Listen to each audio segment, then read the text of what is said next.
Good morning students. इससे पहले lecture में हम लोग पादप प्रजनन क्या होता है, क्यों इसकी आवश्यकता पड़ी और क्या पादप प्रजनन के उद्देश्य हैं, इन चीजों को लेकर हमने डिस्कस किया था। नेक्स्ट बात करते हैं हम पादप प्रजनन की विधियां।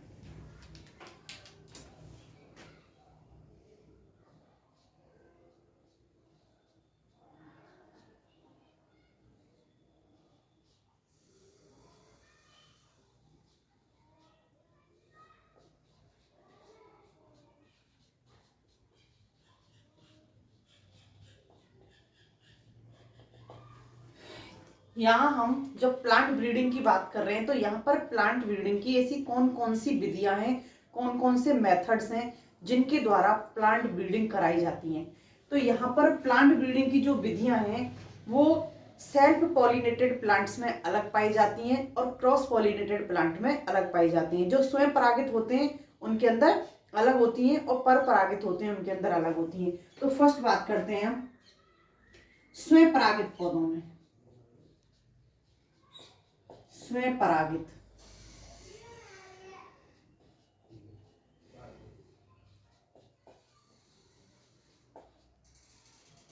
स्वयं परागित पौधों में स्वयं परागित पौधों के अंदर 3 प्रकार के मेथड्स पाए जाते हैं प्लांट ब्रीडिंग के। वो कौन कौन से हैं? वंशावली विधि। फर्स्ट, वंशावली विधि।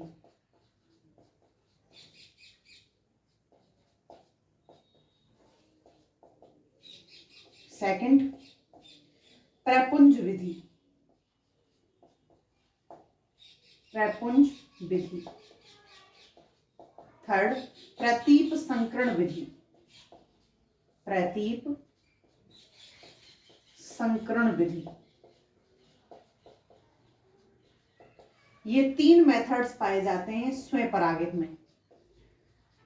पर परागित पौधों में तो यहां पर परागित पौधों में 4 प्रकार की सिलेक्शन मिलते हैं, विधियां मिलती हैं जनन की। तो वो कौन कौन से हैं? अंतः प्रजात वंशक्रम चयन। अंतः प्रजात वंशक्रम चयन। सेकंड पाया जाता है संहति चयन, मास सिलेक्शन। संहति चयन, मास सिलेक्शन। पुनरावृत्ति चयन, पुनरावृत्ति चयन। पुनरावृत्ति चयन। और एंड लास्ट पाया जाता है यहां संकरण, हाइब्रिडाइजेशन। तो ये 4 विधियां पर परागित में पाई जाती हैं और ये 3 विधियां किसमें? स्वयं परागित में पाई जाती हैं। यहां हमको इन 7 ही मेथड्स को जानना है। 7 मेथड्स में किस प्रकार से यहाँ स्वयं परागण की विधियां होती हैं, कैसे यहाँ पर परागण की विधियां होती हैं। तो यहाँ पर फर्स्ट लेके चलते हैं हम स्वयं परागण को। और स्वयं परागण में भी कौन सी? वंशावली विधि। जो यहाँ वंशावली मेथड है, वंशावली जो विधि यहाँ पर यूज ली जाती है, ये सबसे ज्यादा जो स्वयं परागण पौधों की बात कर रहे हैं, जो स्वयं परागित पौधे होते हैं, इनमें सबसे ज्यादा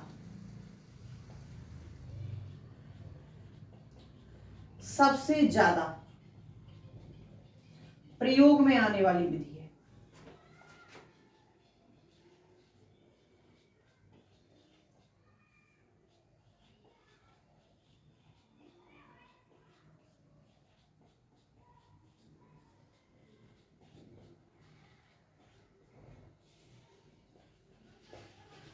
क्यों? यहां पर कुछ खास बात होती है इस वंशावली विधि की। ऐसी कौन सी खास बात है जिस कारण इसको सबसे ज्यादा प्रयोग में लाया जाता है? तो स्टूडेंट्स, यहां क्या है कि जनक से लेकर के जो यहां जनक प्लांट पाए जाते हैं, जनक पादपों से लेकर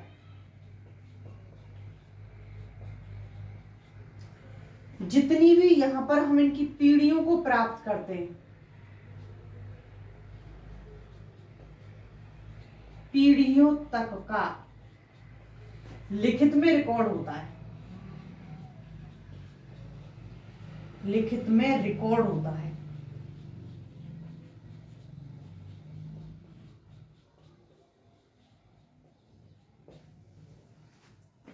यहां मान लिया हम जनक, हमारे दो पादप थे, दो ही लेके चलेंगे जनक समझाने के लिए। वैसे तो ऐसा नहीं है कि दो प्लांट को लेकर के हम सिलेक्शन करके यहाँ पर ब्रीडिंग कराएंगे, चलो ज्यादा लेके चलते हैं। मान लिया जनक में हमने एक मेल और फीमेल में हमने टोटल 500 करके या फिर कम करके हमने मान लिया यहाँ पर 1000 प्लांट्स को लिया है, 1000 पादपों को लेके चले हैं। 1000 पादप, इन पादपों से लेकर के हमने इसकी 8 पीढ़ी प्राप्त की, 7 पीढ़ी प्राप्त की, या 9 या 10 पीढ़ी प्राप्त की, तो यहां तक कितने 1000 प्लांट हुए, इन सबका लिखित में लेखा जोखा होता है। एक भी प्लांट ऐसा नहीं है जिसके बारे में यहाँ पर, जो चयनित प्लांट है, क्योंकि यहाँ भी आगे बताएंगे कुछ का चयन नहीं किया जाता है, उनको कुछ छोड़ा जाता है कुछ विशेष पर। तो यहाँ जितने भी सिलेक्टेड प्लांट होते हैं सभी के बारे में यहाँ पर रिकॉर्ड होता है लिखित में। मान लिया हमने 5वीं पीढ़ी में दो ऐसे प्लांट हैं जो आपस में मेल खा रहे हैं, ऐसे प्लांट हैं जो आपस में क्या है, मेल खा रहे हैं, मैचिंग है, मेल खाते हैं। तो इनके जनकों का पता लगा सकते हैं कि इन पादपों के जनक कौन हैं, इन जनकों का पता लगा सकते हैं इस रिकॉर्ड के आधार पर। यही तो होता है हमारे स्कूल कॉलेजों में जो हमारे रिकॉर्ड होते हैं, उस रिकॉर्ड के आधार पर बता सकते हैं ना कि कब कौन सी ईयर में हमने कितने अंकों के साथ में कौन सी क्लास को हम पास आउट हुए, क्योंकि सभी स्कूल कॉलेजों में लिखित में होता है वो। तो यहाँ भी ऐसे ही होता है। तो यहाँ हम इस लिखित रिकॉर्ड के आधार पर हम बता सकते हैं कि इनके जनक सेम रहे होंगे या नहीं रहे होंगे।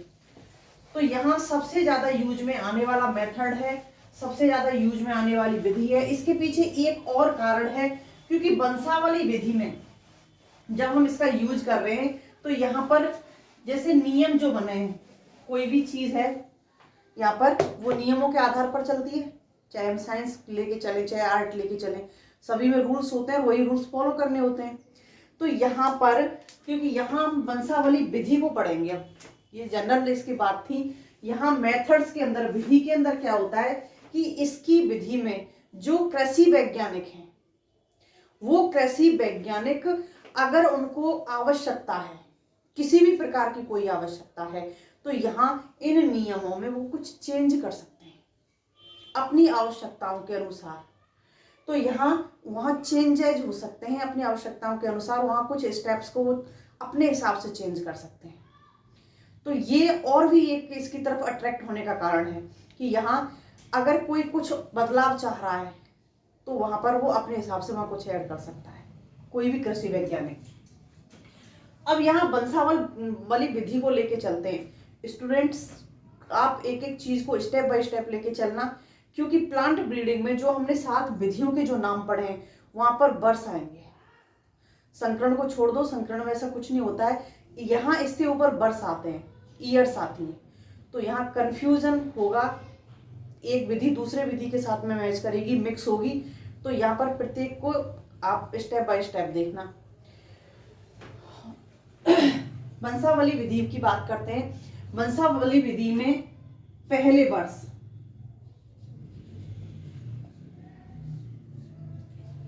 पॉइंट भी फर्स्ट और वर्ष भी पहला। तो प्रथम वर्ष में क्या करते हैं, हम जनक लेते हैं, जनकों का चयन करते हैं, जनकों का चयन करते हैं।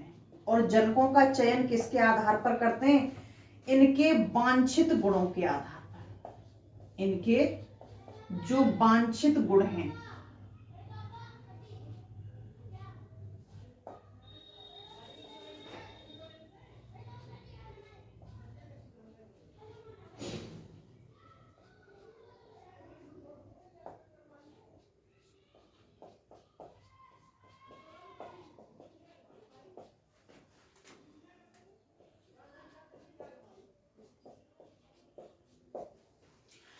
जो पॉपुलेशन खड़ी है खेत में, क्योंकि बीजों का सिलेक्शन नहीं कर रहे हैं, हम यहाँ पर प्लांट का सिलेक्शन कर रहे हैं।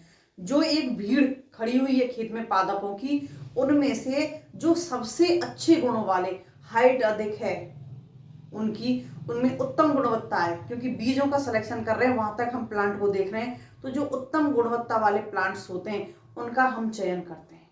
यहाँ पर उत्तम गुणवत्ता वाले प्लांट्स का चयन करके इनके वांछित गुणों के आधार पर इनका हम चयन करते हैं, और चयन करने के बाद में यहाँ क्या करते हैं, संकरण कराते हैं। जो विभिन्न प्रकार के संकरण होते हैं उन संकरणों के आधार पर यहाँ संकरण कराते हैं, और संकरण के बाद में यहाँ जो सीड प्राप्त होते हैं, बीज मिलेंगे। यहाँ पर जो बीज मिलते हैं, इन बीज को क्या कर लेते हैं, एकत्रित, बीज को एकत्रित करते हैं, और ये बीज क्या कहलाते हैं, F1 पीढ़ी। क्योंकि जनकों के बाद में जेनेटिक्स में आप लोगों ने पढ़ा है, बुक में देखकर कंफ्यूजन होगा, इसलिए मैं एक एक पॉइंट को बताती हुई चल रही हूं। यहाँ जो जनकों के द्वारा जो प्रथम पीढ़ी प्राप्त हुई है उसको बोलते हैं हम F1 पीढ़ी। अब द्वितीय साल क्या करते हैं, जो F1 पीढ़ी के यहाँ पर हमने बीज इकट्ठे किए हैं, F1 पीढ़ी में यहाँ पर जो हमने बीज एकत्रित किए हैं, तो इन बीजों को क्या करेंगे,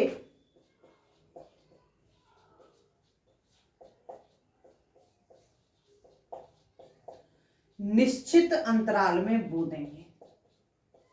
यहां दूरी का बहुत अधिक इंपॉर्टेंस है, निश्चित अंतराल में बोते हैं।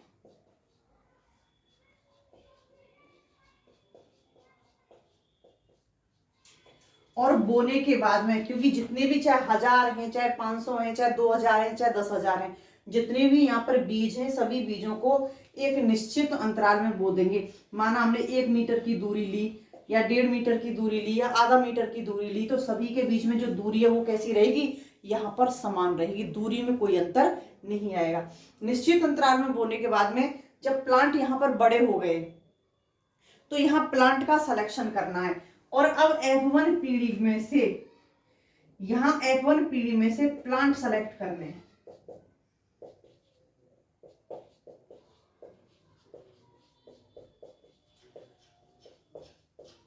अब यहाँ F1 पीढ़ी में हम कितने पादपों को सेलेक्ट करते हैं, तो यहाँ F1 पीढ़ी में हम केवल 15 से 30 प्लांट को सेलेक्ट करते हैं। इस 15 से 30 प्लांट के जो सीड हमको मिलते हैं, वो यहाँ पर 1000 से लेकर के 10,000 तक हमको यहाँ पर प्राप्त हो जाते हैं। इनके जो बीज मिलते हैं, यहाँ बीज 1000 से लेकर के 10,000 तक प्राप्त हो जाते हैं।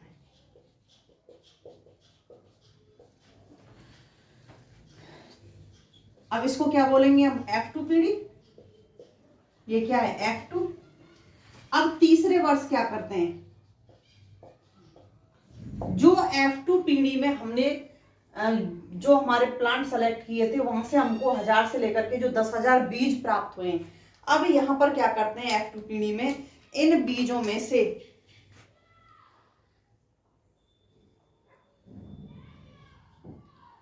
2000 से लेकर के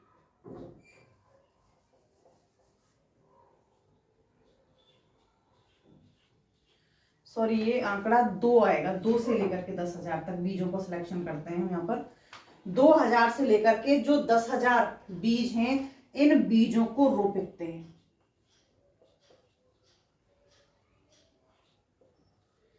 बीजों को बोते हैं, और वो भी कैसे, निश्चित अंतराल पर, निश्चित अंतराल पर।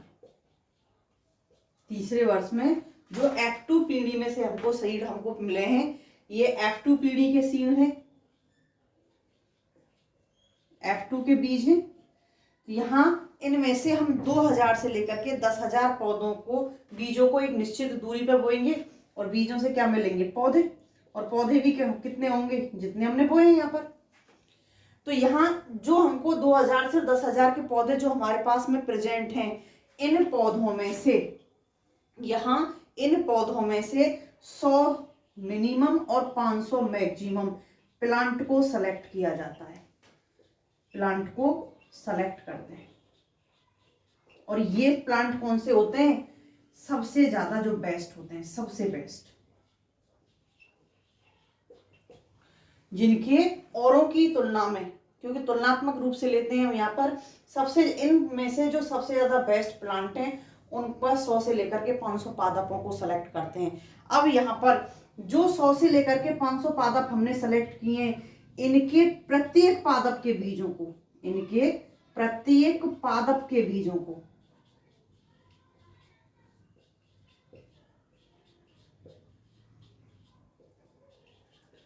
अलग अलग एकत्रित करते हैं, अलग अलग एकत्रित करते हैं।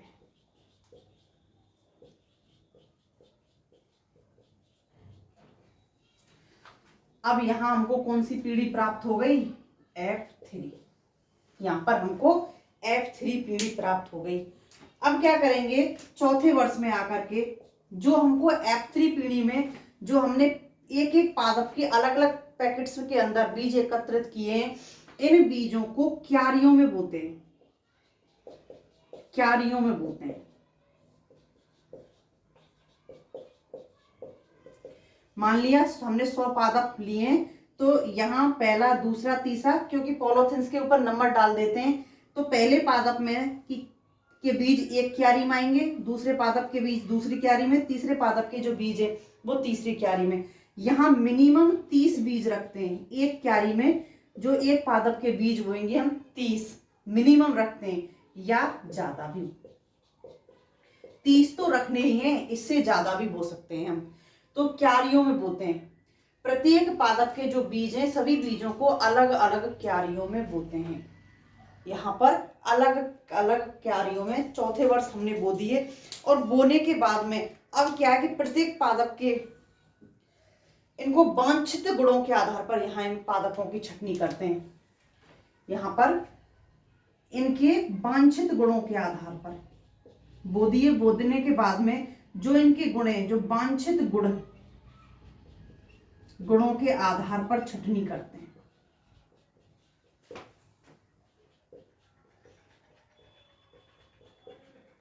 पादपों को चुनते हैं, जो बेस्ट प्लांट हैं। यहाँ इन क्यारियों में 100 प्लांट लिए हैं, तो यहाँ एक से लेकर के कितनी क्यारियां होंगी, 100 क्यारी में 100 पादपों के अलग अलग बीज होंगे। तो यहाँ जो वांछित गुणों के प्लांट हैं, सबसे अच्छे गुणों वाले जो प्लांट हैं, उन पादपों को यहाँ पर चयनित करते हैं, उन पादपों को यहाँ पर सेलेक्ट करते हैं। और सेलेक्ट करने के बाद में अब इनके भी बीजों को, जैसे 100 हमने लेके चले हैं, तो इनके भी बीजों को सभी को क्या करेंगे, अलग अलग एकत्रित करेंगे, अलग अलग एकत्रित करते हैं। प्रत्येक पादप के प्लांट को हम अलग अलग एकत्रित करेंगे। एक क्यारी के जो बेस्ट थे उस क्यारी में उनको अलग ले लिया, दूसरी क्यारी में जो सबसे बेस्ट थे उनको अलग ले लिया, तीसरी क्यारी में जो बेस्ट थे। ऐसे ही 100 की 100, क्योंकि हम ये 100 लेके चल रहे हैं, तो 100 की जो क्यारियां हैं उनमें से जो सबसे अच्छे प्लांट हैं उनका चयन करते हैं, और उनके भी बीजों को क्या करते हैं, हम अलग अलग एकत्रित करते हैं। अब यहाँ पर जो जनरेशन प्राप्त हुई है वो कौन सी जनरेशन हो गई,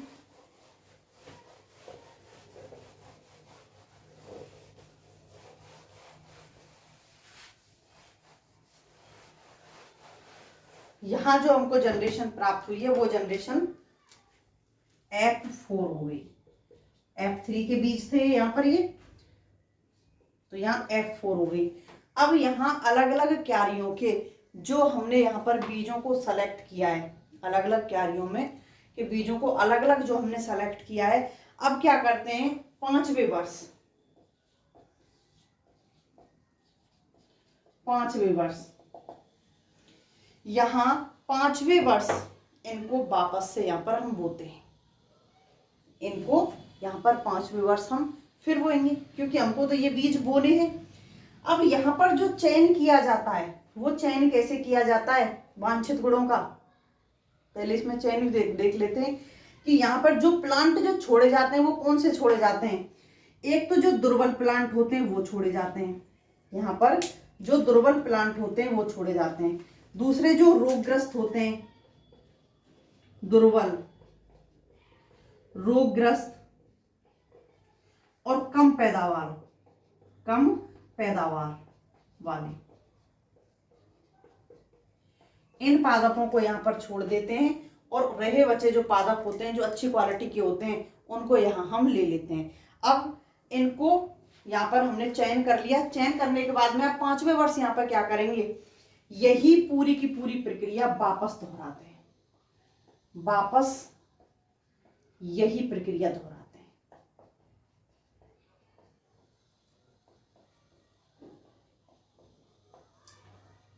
हैं। यहां पर कौन सी हमको जनरेशन प्राप्त हुई थी, अब यहां कौन सी प्राप्त होगी, F5।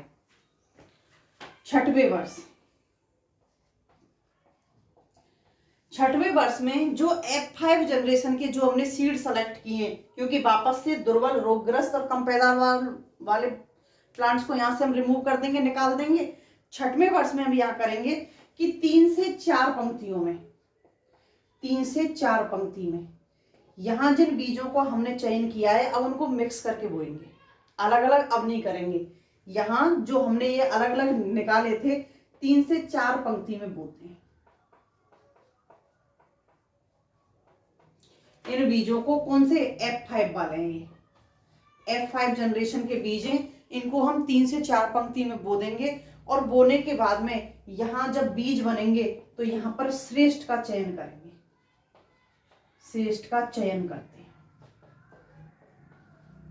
यहां श्रेष्ठ पादपों का चयन करते हैं। यहां कौन सी जनरेशन आ गई, F6, यहां पर F6 जनरेशन आ गई। अब 7वें वर्ष जो हमारी F6 जनरेशन आई है, इसका क्या करेंगे, यहां हम जो 6ठे वर्ष की विधि को यहां पर यही विधि वापस दोहराते हैं, यही विधि वापस दोहराते हैं।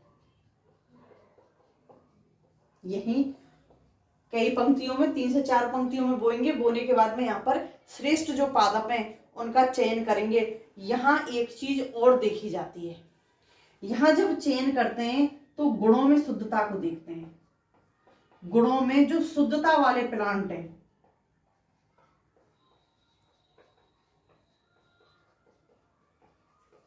पादपों का चयन करते हैं।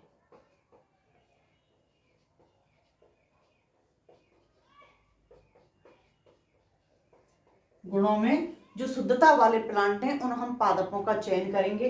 अब यहां हमारे पास में कौन सी जनरेशन आ गई, F7 जनरेशन आ गई। अब 8वें वर्ष अब हमारे पास में जो F7 जनरेशन गुणों में शुद्धता को लेकर के जो प्लांट हैं, सबसे ज्यादा जो बेस्ट प्लांट हैं हमारे पास में, वो प्लांट आ गए, उनके सीड्स आ गए। तो यहाँ 8वें वर्ष हम क्या करेंगे, यहाँ पर जो श्रेष्ठ किस्में जो हमको F7 से प्राप्त हुई हैं, इनके बीजों को 3 या 4 या 3 या अधिक, 4 नहीं, या अधिक ग्रुप में रखते हैं। यहां 1 ग्रुप, 2 ग्रुप, 3 ग्रुप पैकेट बना लिए हमने। इन पैकेट्स में क्या है, ये बीज कौन से, F7 वाले। क्योंकि अब तक जो हमको यहाँ सुधार करने थे, पीढ़ी दर पीढ़ी जो हमको सुधार करने थे वो कर चुके। अब हमको क्या करना है, इनका ट्रायल करना है। यहाँ 1 से अधिक ग्रुप में रखते हैं, इनको अलग अलग पैकेट्स के अंदर हम बना लेते हैं। फिर क्या करेंगे, इनको अलग अलग ग्रुप बनाने के बाद में यहाँ इनका पैदावार परीक्षण करेंगे। यहाँ इनका फिर पैदावार परीक्षण करते हैं, यहाँ पैदावार परीक्षण करते हैं। यहाँ 1 ब्लॉक में इसके बो दिए, 2, 3 क्यारियां बनाते हैं। यहाँ पर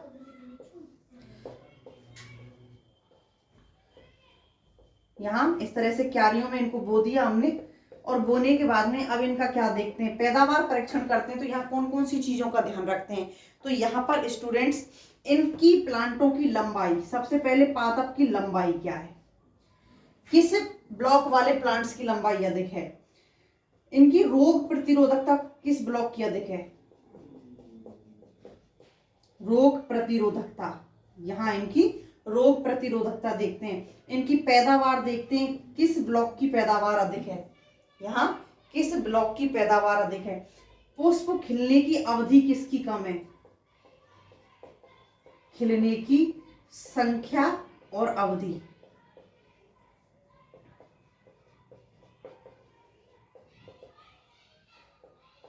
इन चीजों को देखते हैं। हमने यहाँ 7 ब्लॉक लिए थे, यहाँ हमने 7 जगह इन बीजों को बो दिया अलग अलग क्यारियों में।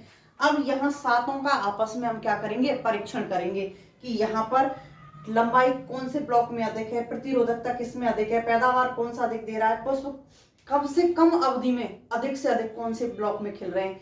तो यहाँ पर क्योंकि हमको ट्रायल करना है इनका, अब यहाँ 8वें वर्ष में जो यहाँ पर बेस्ट प्लांट होते हैं, हल्की किस्मों को यहाँ से हटा देंगे, जो सबसे अधिक यील्ड दे रही हैं, सबसे अधिक रोग प्रतिरोधकता है, यहाँ पुष्पों में कम समय में अधिक पुष्प खिल रहे हैं, तो यहाँ ऐसे प्लांट का हम सिलेक्शन करेंगे। और सिलेक्शन करने के बाद में इनके वांछित जो गुण हैं, यहाँ पर इनके वांछित गुणों का हम किससे तुलना करेंगे,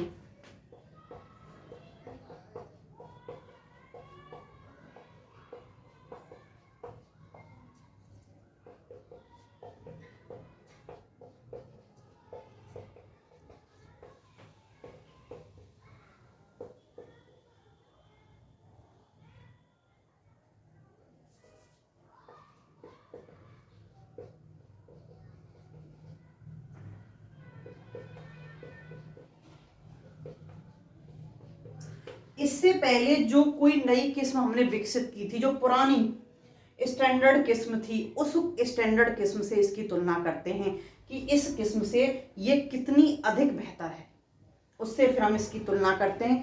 अब यहाँ तुलना होने के बाद में अब यहाँ क्या करेंगे, हमने इनकी तुलना कर ली, यहाँ इससे ज्यादा पुरानी जो किस्म थी उससे ज्यादा बेहतर ये यहाँ पर है। तो अब इनको क्या करते हैं, अगले वर्ष 9th वर्ष में अलग अलग परीक्षण केंद्रों पर भेजते हैं, अलग अलग परीक्षण केंद्रों पर भेजते हैं।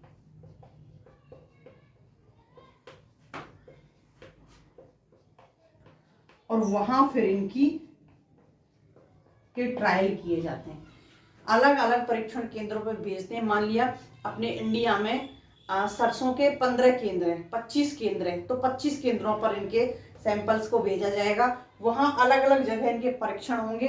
अब परीक्षण के बाद में यहाँ पर 2 साल 3 साल इनके जब परीक्षण हुए, परीक्षण के बाद में जो यहाँ पर बेस्ट गुण जो आएगा उसको फिर यहाँ पर नई किस्म का, अगर ये सेलेक्ट हुई तो इसको क्या होगा, नई किस्म का नाम दे दिया जाएगा, किस्म का नाम देते हैं।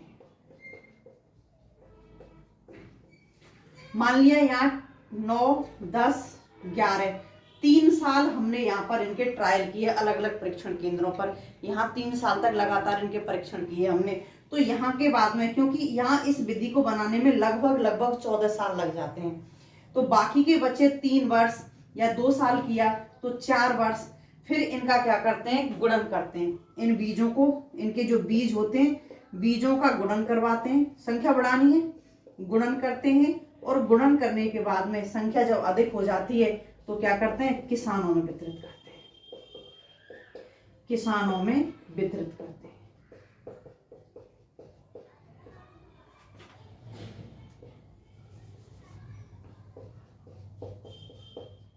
तो इस प्रकार से यहाँ लगभग 14 साल का टाइम एक किस्म को बनाने में लगता है। Okay students.